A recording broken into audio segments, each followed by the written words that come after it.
There's underground water movement, there are caves all throughout the area. As a teacher, I want to educate young people.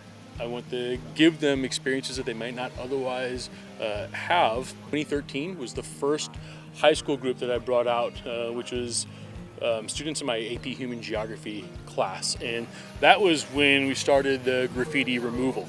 In 2009, the bat-friendly gate was installed on the cave. And so prior to that, it was relatively open access. It was technically closed, but people could go into it and put graffiti all over the walls. And so we started going there to start removing some of that. And since then, every year I've had one or two groups that have come. Today we got to go back into the cave and scrub some graffiti off the wall. I've gotten to learn more about how caves work, especially with Cliff Cave. I think I've gotten to learn some more about cave life and about the ecosystem that goes on in there. I've learned about how people impact the cave, like how the Cliff Cave Wine Company had a negative impact on the cave. For the kids in my human geography class, we're able to make connections to the course as well. We're at Cliff Cave County Park, which is part of the Great Rivers Greenway. And so, in that class, we talk about land use and learn about urban and suburban environments.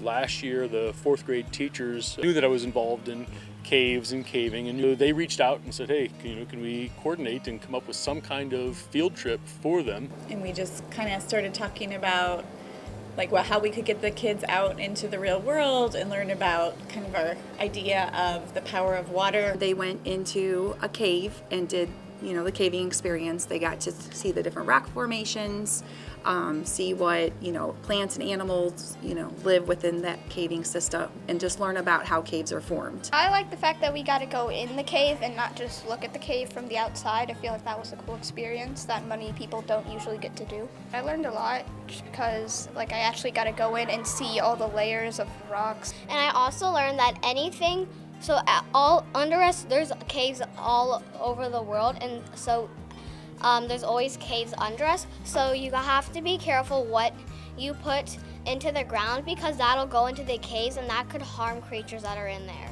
That's kind of our approach to a lot of our project-based learning. We always try to bring it back to our local area, St. Louis, what's in our backyard that also fits with these ideas. Just trying to help them see these ideas that work in their immediate environment. So I think that's the beauty of what is project-based learning, looking at, what ELA components can we tie in, what reading can we do that fits within that driving question, what writing, the research, the informational text, and even bringing in, fiction, and then also the science or social studies that ties in with it. Anytime we can bring in all those cross-curricular skills, it really deepens their understanding, and they aren't learning just within silos, but they realize everything that they do ties in together.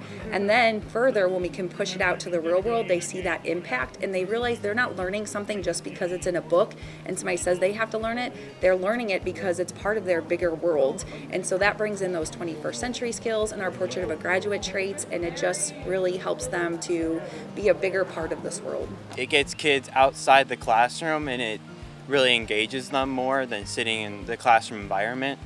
So I think it's just a better learning experience. I think it's an example of what Flex, Mosaic, and the Academy programs are trying to be, which is that you're learning in the place. Getting to experience something they wouldn't otherwise, getting to contribute to cleaning up within a resource and understanding the unique world that's beneath our feet and getting to see it firsthand is kind of key to conservation, water quality protection, the kinds of things that I value a lot.